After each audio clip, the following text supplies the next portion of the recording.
Today we are going to discuss the most important questions for MA 4 SEM 2021 paper 2, that is Indian literature in English after 1960.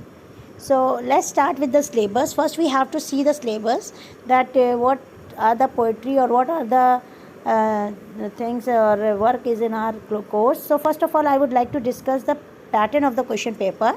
The question paper shall comprise of two sections, section A and B, and section A shall consist of one compulsory question which is of 24 marks, and the candidate shall be required to write short notes on 3 of the 5 topics of 8 marks each. तो आपको समझ में आ गया कि question paper जो है वो ए और बी सेक्शन में होगा. ए सेक्शन जो होगा उसमें कंपलसरी होगा, वो करना ही होगा.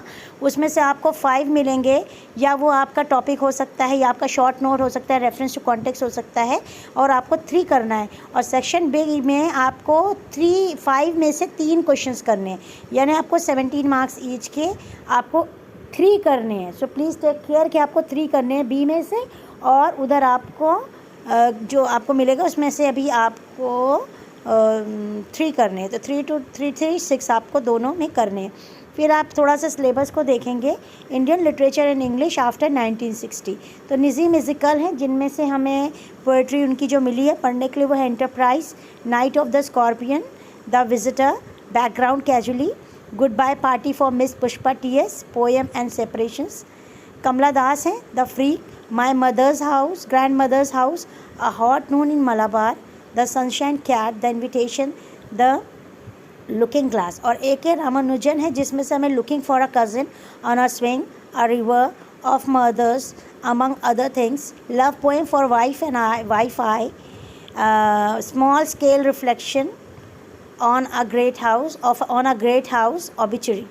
और फिर हमें ग्रीनिश कर्नाट का तुगलक पढ़ना है, एंड देन हमारा जो है मैन ईटर ऑफ मालगुड़ी है. फिर हम यहाँ पर आपको क्वेश्चंस डिस्कस करते हैं. फर्स्ट क्वेश्चन जो आपका निजी म्यूजिकल से होगा वो होगा what is the theme of the poem night of the scorpion by Nissim Ezekiel. तो ये मोस्ट इंपॉर्टेंट क्वेश्चन है. थीम ज़रूर पढ़ेंगे आप, और राइटर के बारे में ज़रूर पढ़ेंगे जितनी भी पोएट्री पोम है आपके सिलेबस में. फिर दूसरा क्वेश्चन जो आपका निजी म्यूजिकल से बनता है वह describe the various imagery use in the poem the night of the scorpion by Nissim Ezekiel. तो आपको ये 2 क्वेश्चन बहुत इंपॉर्टेंटली पढ़ के जाना है. ये है आपका पहला क्वेश्चन बनेगा. तो मोस्ट प्रॉब्ली अगर निजी म्यूजिकल इज़ द फर्स्ट टॉपिक और first title in the unit, तो आपका निजी म्यूजिकल से ही फर्स्ट चैप्टर बनेगा. फर्स्ट में आपको थीम लिखना है, सेकंड आपको इमेजरी. तो आपको क्रिटिकल अप्रिसिएशन पढ़ लेना चाहिए, तो आपको सब कुछ आ जाएगा इसमें से. फिर दूसरा जो मोस्ट इंपॉर्टेंट है, बच्चे पूछ रहे थे कि क्या सारी पोइट्री करनी ज़रूरी है, तो मेन कौन सी है. तो मेन ये है what qualities of miss Pushpa are evident from the poem good bye party for miss Pushpa T S. तो इसका उनका कैरेक्टरिस्टिक्स देख लेना. What is the central theme of the poem good bye party for miss Pushpa T S. तो दोनों चीज़ें मैंने आपको बताया, जितनी भी पोइट्री है सबका एक तरह से क्रिटिकल अप्रिसिएशन देख लीजिएगा. कोई स्पेशल क्वेश्चन लेवल नहीं होता है इसका. अगर आपने क्रिटिकल अप्रिसिएशन दिया तो बाय फार आपका इसी चीज़ में आ जाता है. तो सेंट्रल थीम देख लीजिएगा, और मिस पुष्पा की और एक मिस पुष्पा का क्या कैरेक्टरिस्टिक्स दिख रहा है उस पोइट्री में, वो देख लीजिएगा. आई होप आपने पढ़ी हो. बहुत इंपॉर्टेंट निजी म्यूजिकल के लिए, निजी म्यूजिकल का वर्क जो है वो ये बहुत इंपॉर्टेंट है.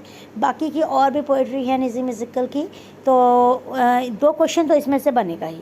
ये इंपॉर्टेंट है. बाकी आप और भी पढ़ सकते हैं, मगर इन्हें मत छोड़ के जाइएगा. ये मैं आपसे कहना चाह रही थी. अच्छा, अब हमारा जो थर्ड टॉपिक है वो हमारा सेकंड टॉपिक जो है वो कमला दास है. तो देखते हैं कमला दास पे हमारे क्या क्वेश्चन बन सकते हैं. Let's see. कमला दास पे हमारे जो क्वेश्चंस बनेंगे वो ये होंगे. Write a note on the theme of my grandmother's house by Kamala Das. पहला question. Write down the confessional element in the poem the freaks. Third question. Critically analyse the poem a hot noon at Malabar. And fourth है the sunshine cat is a confessional poem of her sufferings comment. तो ये 4 question हैं important. इसमें देखिए आपकी चारों poetry भी include हो रही है. फ्रीक्स भी आ रही है इसमें, द सनशाइन कैट भी आ रहा है, और हॉट नून एट मलाबार भी आ रहा है, तो आपका चारों पोइट्री इसमें इंक्लूड हो रही है, ये मोस्ट इंपॉर्टेंट है, इन्हें छोड़ के जाना सवाल नहीं बनता। कन्फेशनल एलिमेंट उनकी हर पोइट्री में होता है, ऐसा कोई पोइट्री नहीं है उनकी जिसमें कन्फेशनल एलिमेंट नहीं है या ऑटोबायोग्राफिकल नोट नहीं है, तो है मगर किसी में ज़्यादा है किसी में कम है। कुछ पोइट्री उसी नाम से पहचानी जा रही हैं, तो इसलिए आप उसे पढ़ लीजिएगा। फिर आपका नेक्स्ट क्वेश्चन है, discuss the custom and traditions of the poem obituary by A.K. Ramanujan. तो ऑबिचरी बहुत ही इंटरेस्टिंग पोएट्री, आप इसे पढ़िएगा। राइट है detail analysis of love poem for a wife I by A.K. Ramanujan, एक ये है आपकी इंपॉर्टेंट है। Discuss obituary at A.K. Ramanujan as reflective poem. तो ऑबिचरी आप छोड़ के जाइएगा नहीं, क्योंकि बहुत कुछ है उसमें पढ़ने के लिए।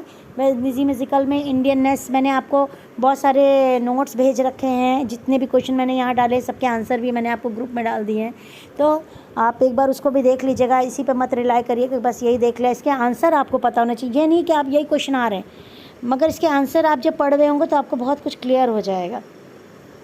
फिर हम आपको दूसरा क्वेश्चन बताते हैं जो और आ सकता है। Explain the repetition in the poem our river by A.K. Ramanujan. और सेकंड है comment on the issue of imagery in the poem of mothers among other things by A.K. Ramanujan. तो A.K. रामानुजन की देखिए आप मोस्टली सारी पोइट्री कवर हो रही, जैसे आर रिवर हो रही है यहाँ पे, of mothers among other things भी कवर हुई, ऑबिचुरी भी कवर हुई, और फिर love letter for my wife and I वो वाली भी सब कवर हो गई। तो आप देख रहे हैं चारों कवर हो रही है। नटशेल में आप एक काम करिएगा, A.K. Ramanujan as a poet ये पढ़ लीजिएगा, तो आपको एक बैकग्राउंड मिलेगा, लिखने के लिए एक सपोर्ट मिलेगा। आप A.K. रामानुजन का स्टाइल जो है अगर एक बार आपने पढ़ा होगा तो आप हर पोएट्री पे देख सकते हैं। ऑबिचुरी के लाइन्स आ सकते हैं, आपको कोट्स आ सकते हैं रेफरेंस टू कॉन्टेक्स्ट के लिए। तो अब हम आपको नेक्स्ट डे बताते हैं क्या आ सकता है। Comment on the emotional differences express by son towards the father in obituary by A.K. Ramanujan. बहुत सारे क्वेश्चन बन रहे हैं ऑबिचुरी पे, देख लीजिएगा। Discuss theme and issues in Girish Karnad Tughlaq. तो Tughlaq is the important play आपके लिए, तो उसको देख लीजिएगा। तुगलक का एक मैंने 2 वीडियो बना रखे हैं हिंदी और इंग्लिश में, आपको जो अच्छा समझ में आता है वो देख लीजिएगा। डिस्कस थीम्स एंड इश्यूज़ इन गिरीश कर्नाड तुगलक, और इसके लिए नोट्स भी मैंने ग्रुप में भेज दिया, वो भी चेक कर लीजिएगा। सेम क्वेश्चन थे एंड आंसर मैंने दे दिए हैं आपको। जो क्वेश्चन यहाँ पे मैं दे रही हूँ, यहाँ पे पॉसिबल नहीं है आंसर देना, तो मैंने आपको ग्रुप में डाल दिया, प्लीज़ आंसर चेक करिएगा, तैयारी करके पूरी जाइएगा। तुगलक, और फिर आपका आएगा मैन ईटर ऑफ मालगुडी। तो मैन ईटर ऑफ मालगुडी में आपको इम्पॉर्टेंट क्या है, पहले तो आपको सिग्निफिकेंस ऑफ द टाइटल पता होना चाहिए। मैन ईटर ऑफ मालगुडी कौन है, किसके बारे में, किसको कहा है मैन ईटर ऑफ मालगुडी, ये पता होना चाहिए आपको। फिर इसमें एक है Girish Karnad's masterpiece Tughlaq is suitable for every era, ये हर एरा के लिए सूटेबल है, इसके बारे में आपको लिखना आना चाहिए। Discuss Tughlaq as a political allergy and discuss Tughlaq as a tragedy, ये दोनों चीज़ आप पढ़ लीजिएगा, मैंने भेज दिया है क्वेश्चन आपको। तो तुगलक एक पॉलिटिकल एलर्जी है, ये आप समझिए, और इसमें क्या पॉइंट्स आते हैं, क्या हेडिंग्स हैं, ये देख लीजिएगा। तो राइटिंग स्टाइल जो है, जैसा क्वेश्चन होगा उस हिसाब से शुरू होगा क्वेश्चन। अगर आपको सूटेबल फॉर एवरी एरा है तो किस तरह से स्टार्टिंग होएगी, पॉलिटिकल एलेगरी है तो वो किस तरह की स्टार्टिंग होएगी, तुगलक एज अ ट्रेजेडी है तो किस तरह की स्टार्टिंग है, इस पर डिपेंड करता है कि क्वेश्चन आपका क्या आया हुआ है। आप नटशेल में एक ही क्वेश्चन तैयार करते हैं, लेकिन आपको पूरा आना चाहिए उसका।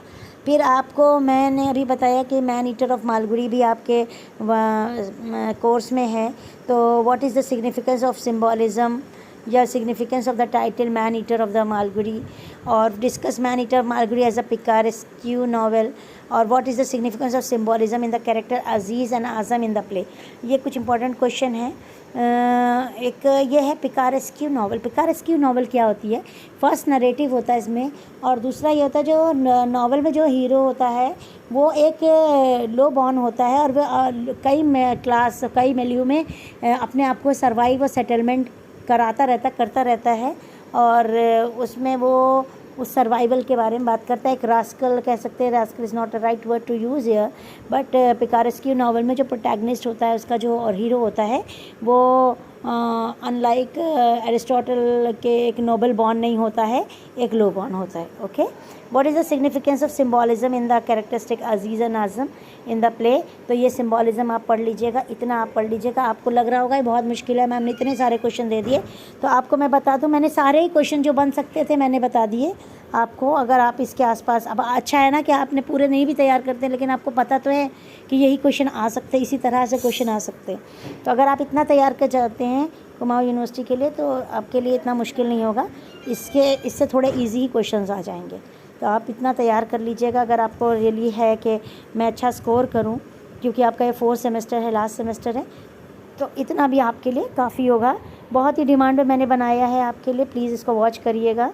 और अगर आपको अच्छा लगे या क्वेश्चंस पूछना हो तो आप नीचे पूछ सकते हैं. अच्छा लगे तो आप इसमें मुझे कमेंट कर सकते हैं. कुछ ख़राब लग रहा है, नहीं समझ में आ रहा तो मुझे फिर से पूछ सकते हैं. Thank you very much.